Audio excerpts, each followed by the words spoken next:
नमस्कार छात्रों। आज हम सर्वेश्वर दयाल सक्सेना की कविता दिवंगत पिता के लिए इसका अध्ययन करने वाले हैं। सर्वेश्वर दयाल सक्सेना जी उत्तेजना और प्रतिक्रिया के कवि हैं। इनकी कविता में शिल्प और भाव विधान की अभिन्नता है। इनकी काव्य विषय समसामयिक जीवन से संबंधित होते हैं। राजनीतिक, समाज नीति और नैतिक दरिद्रता पर आपने कठोर व्यंग्य किए हैं। प्रजातंत्र की सारी विडंबनाओं को इनकी कविताओं में ढूंढा जा सकता है। प्रसिद्ध हिंदी कवि अज्ञे जी के शब्दों में कहें तो इनकी कविता सच्चे अर्थ में समकालीन जीवन से संयुक्त धूर्त आचारों के विरुद्ध समर्थ व्यक्तित्व का विद्रोह है। सर्वेश्वर दयाल मूलतः वैयक्तिक संवेदना और सूक्ष्म बोध के कवि हैं। इनकी कुछ प्रमुख रचनाएं जो हैं काठ की घंटियां, बांस का पुल, एक सूनी नाव, गर्म हवाएं, नाटक इनका बकरी है और कहानी संग्रह अंधेरे पर अंधेरा। दिवंगत पिता के लिए इस कविता की जो मूल संवेदना है वह 4 हिस्सों में विभक्त है। इनमें से प्रत्येक में पिता से संबंधित स्मृतियां हैं, कुछ यादें हैं। भावुकता और वैचारिकता का विलक्षण समन्वय इसमें भरा हुआ है। पिता के प्रति जो भावात्मक संबंध है उसका उल्लेख पहले हिस्से में कवि ने किया है। दूसरे हिस्से में पिता जिन मानव मूल्य के लिए जिए उन मूल्यों की ओर संकेत किया है। एक ओर पिता की जीवन शैली और दूसरी ओर मूल्यों के प्रति उनकी आस्था। इन मूल्यों को पैरों तले कुचलने वाला समाज भी जो है वह हमें एक तरफ दिखाई देता है। दो परस्पर विरोधी मूल्य व्यवस्थाओं का व्यंग्यात्मक चित्रण इस दूसरे हिस्से की विशेषता है। तीसरे हिस्से में भी यही संवेदना है। चौथे हिस्से में समाज की कृतज्ञता और संवेदनशीलता का परिचय दिया गया है। यह कविता एक ही समय वैयक्तिक और सामाजिक दोनों रूपों के अंतर्गत आती है। पिता यहाँ प्रतीक हैं मूल्यों के प्रति निष्ठा रखकर जीने वाले संवेदनशील लोगों के। कवि के जो पिता हैं क्या है, आज के इस समाज में भी जो है जो व्यक्ति अपने मूल्यों के प्रति संवेदनशील होता है उनका जीता जागता उदाहरण जो है पिता के आचरणों के समान जो है कवि ने व्यक्त किया है। कविता का प्रारंभ इस प्रकार होता है। पहले भाग में कवि कहते हैं, सूरज के साथ साथ संध्या के मंत्र डूब जाते हैं। घंटी बजती थी अनाथ आश्रम में भूखे भटकते बच्चों के लौट आने की।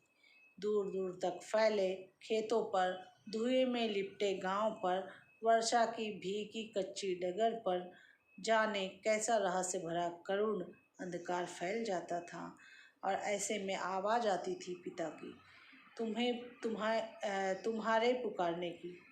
पिता द्वारा पुकारे जाने की आवाज़ आती थी, तुम्हें पुकारने की। मेरा नाम उस अंधियारे में बज उठता, तुम्हारी स्वरों में मैं अभी भी हूँ। जब भी है यह रोता हुआ अंधकार चारों ओर, लेकिन कहाँ है तुम्हारी आवाज़ जो मेरा नाम भरकर उस अविकल स्वरों में बजा दे। दिवंगत हो चुके हैं तो कवि को जो है याद आ रही है अपने पिता की।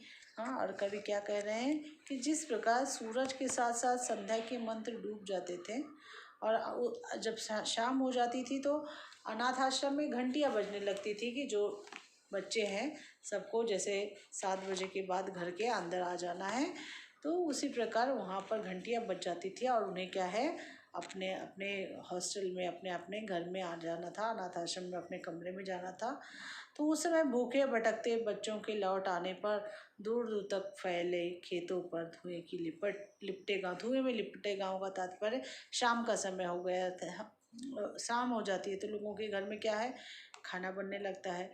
और जैसे कि हमने देखा था अकाल और उसके बाद, तो जैसे कि आसमान में धुआं उठने लगा, यानी घर के आंगन से धुआं बाहर जाने लगा, अर्थात क्या है घर में चूल्हे जल गए हैं और सबके घर खाना बनने लगा है। गोधूली का समय हो गया है और ऐसे में अपने बच्चे कहाँ हैं, तो पिता जो है अपने बच्चों को, अपने बेटे को आवाज़ दे रहा है कि कहाँ है, वो आ जाए। तो कहते हैं कि आज भी कवि कह रहा है कि मुझे वो बातें, वो आपकी आवाज़ आ जाती है, वो आपकी आवाज़ जो है मुझे मेरी एक अभिव्यक्ति कराती है कि मैं हूँ, मेरा स्वयं जो है उससे मुझे परिचित कराती है। दूसरे भाग में कवि कहते हैं कि धक्का देकर किसी के आगे जाना पाप है। आप कैसे हैं?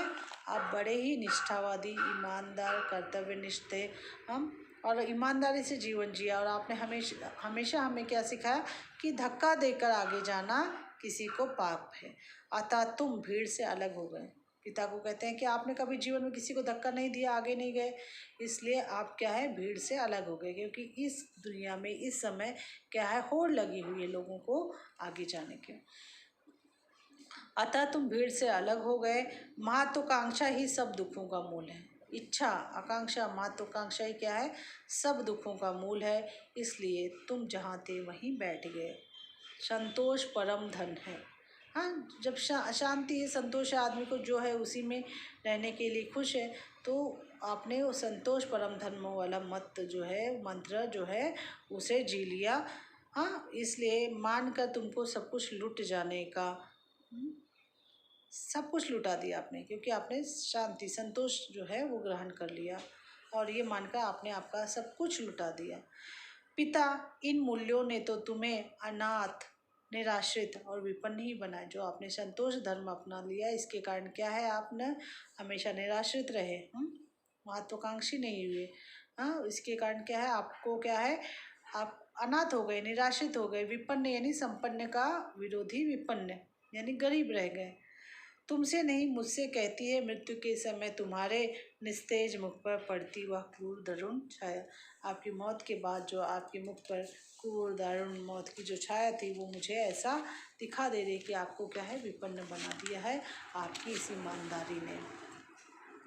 सादगी से रहूँगा तुमने सोचा था। पिता, आपने क्या सोचा था? सादगी से रहूँगा, अतः हर उत्सव में तुम द्वार पर खड़े रहे। क्या कहिए, हमेशा आप दरवाजे पर खड़े ही दिखाई दिए। झूठ नहीं बोलूँगा, तुमने व्रत लिया था। पिता, आपने व्रत लिया था कि झूठ नहीं बोलेंगे, अतः हर गोष्ठी में तुम चित्र से जड़े रहे। तुमने जितना ही अपने को अर्थ दिया, दूसरों ने उतना ही तुम्हें अर्थहीन समझा, यानी तुम्हारा वजूद ही है उसको नकार दिया, उसे इसलिए लोगों ने क्या किया, जितना आपने अपने को अर्थ देने की कोशिश की, लोगों ने आपको अर्थहीन ही समझा। कैसी विडंबना है कि झूठ के इस मेले में सच्चे थे तुम, अतः बैरागी से पड़े रहे। ये मेला, ये दुनिया क्या है, झूठ का मेला है, और इसमें सच्चे कौन थे? आप ही थे, और बैरागी से, एक जोगी से पड़े रहे। चौथे भाग में कवि कहते हैं कि तुम्हारी अंतिम यात्रा में, हाँ, जब आपकी शव यात्रा निकली, आपकी अंतिम यात्रा निकली, तो तुम्हारी अंतिम यात्रा पर वे नहीं आए जो तुम्हारी सेवाओं की सीढ़ियाँ लगाकर शहर के ऊंची इमारतों में बैठ गए थे। बोलते हैं ना, काम खत्म आदमी खत्म, वैसे वाले फंडे करने वाले लोग आपकी शव यात्रा में या आपकी अंतिम यात्रा में नहीं आए। शहर की, जो कि तुम्हारी सेवाओं के बल पर आपका नाम ले लेकर क्या किए, शहर की ऊंची इमारतों पर चढ़ गए, मतलब कि आलीशान बंगला, घर सब बना लिया। जिन्होंने तुम्हारी सादगी के सिक्कों से भरे बाजार, भड़कीली दुकानें खोल रखी हैं, जो तुम्हारे सदाचार को अपने कर्म का इश्तिहार बनाकर डुगी डुगी के साथ शहर में बांट रहे थे। पिता, तुम्हारी अंतिम यात्रा में वे नहीं आए, वे नहीं आए। तो यहाँ पर कवि कह रहा है कि आपने तो जितनी सादगी से जीवन जीने की कोशिश की पिताजी, लोगों ने क्या किया, या तो आपको मूर्ख बनाया, हाँ, या तो आपके जो है सच्चाई का, ईमानदारी का जो है इश्तहार छाप छाप कर कि हाँ हम उनके परिचित हैं, फला फला व्यक्ति को हम जानते हैं, हम उनके शिष्य हैं, सगे हैं, संबंधी हैं, ये सारी बातें करके उन्होंने अपना उल्लू सीधा कर लिया। लेकिन अंतिम समय तक वे आपको, अंतिम समय में आपके अंतिम यात्रा में वे बिल्कुल कहीं भी दिखाई नहीं दिए। तो इस प्रकार यहाँ पर कवि ने अपने दिवंगत पिता की याद में इस कविता को लिखा है। धन्यवाद।